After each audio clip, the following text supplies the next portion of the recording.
As we heard earlier, we are expecting a week of bad news for the British economy. We're often told that the answer lies in boosting manufacturing, but the figures here don't look good either, with the latest data suggesting that the sector may be shrinking. So what do we make here? And which products are no longer made in Britain? Our business correspondent Sarah Smith has recently moved back to the United Kingdom from Washington. In the first of two special reports, she explores whether it is possible to furnish your entire home with goods that were made in Britain. I've just moved home and I have no shortage of cardboard boxes, but I still need to buy all sorts of things for this new house. And in the process, I want to find out if I can fill the property entirely with goods that were made in Britain. We're always being told we need to make more here, rebalance the economy in favour of manufacturing.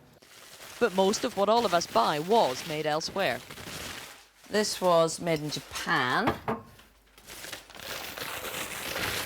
This one made in Thailand. Copper pans were made in France. Now this is Portmeirion pottery, so you would think it was made in Wales, but it doesn't actually say, so we'll need to find out about that.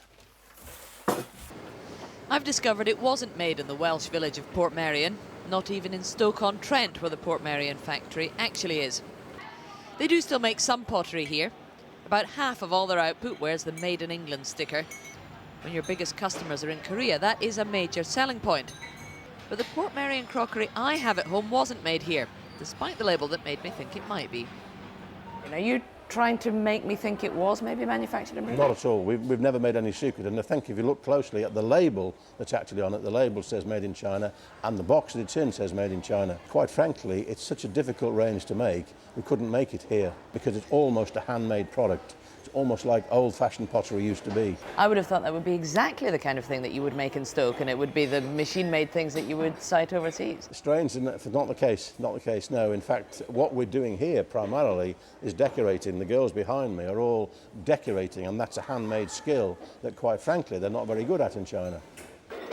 They might have invented ceramics in China, but the complex decoration of this particular teapot could not be mass-produced there now. Yet it will take more than teapots to save us from recession. Manufacturing is about 10% of our economy. Less than half of what it was 30 years ago. A bigger share than financial services, not big enough to generate more jobs and economic growth. Back at home, I'm discovering it is impossible to fill your home exclusively with British-made goods. There are all sorts of things we simply don't make here anymore. It's been many years since a kettle was manufactured in Britain. The trusty old Goblin Teasmade, great British invention, of course. Now, this is old vintage ones from the 60s, and this was made in the UK. But the sad truth is, we don't even make Teasmades in Britain anymore. You can still buy some in the shops, but the new ones you get these days were all made in China. The last British-made TV rolled off the production line a couple of years ago, with just some shaky video to document this significant moment in British manufacturing history. But we do still make toasters, and we even sell them to China.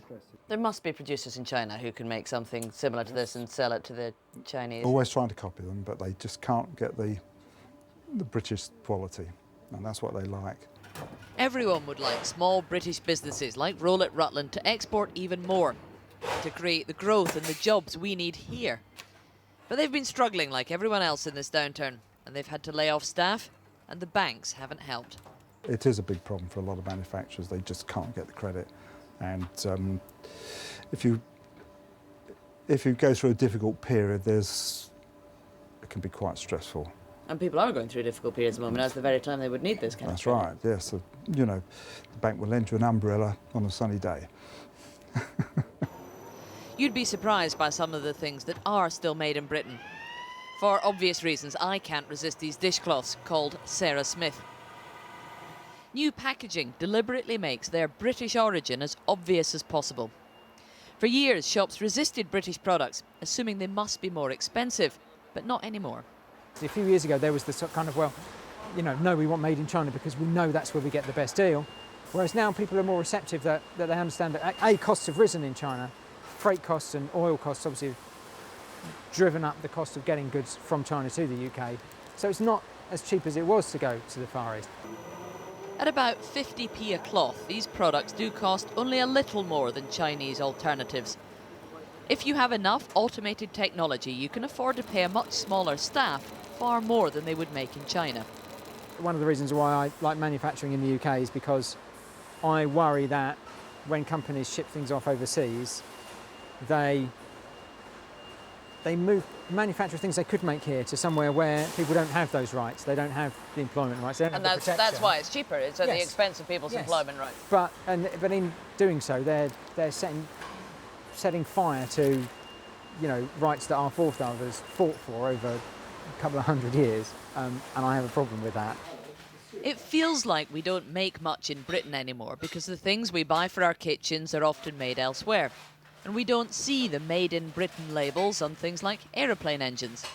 But we are apparently becoming more patriotic shoppers.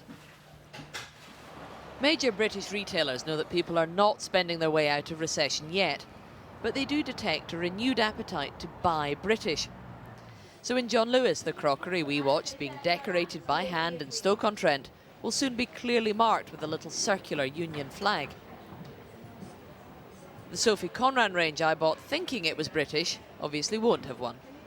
Our customers tend to be quite vocal and tell us what they want. So that's why we're just making it more prominent and easy for them to see what's made in the UK. Are people more likely to buy something if it was made in Britain? I don't know. I mean, I think for them it has to be the right product, the right quality, the right price. I think if it was made in the UK, that might finally swing their decision. Obviously, people are really interested in buying goods that were made in Britain at the moment. And the government say they want us to make more here as well. But every single producer I've spoken to says they can't expand their production unless they get some kind of help. Whether it's a cut in VAT, relaxing employment laws, or just better access to credit, they need some kind of assistance. This sofa illustrates the problem perfectly. It was made in China.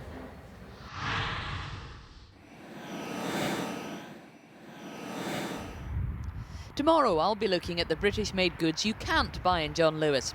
Are we ready to lead the world in electric vehicle technology? Why can't we produce enough engineers to build our high-tech future? And what can we learn from the company that's been fanning the flames of British industry for nearly 500 years?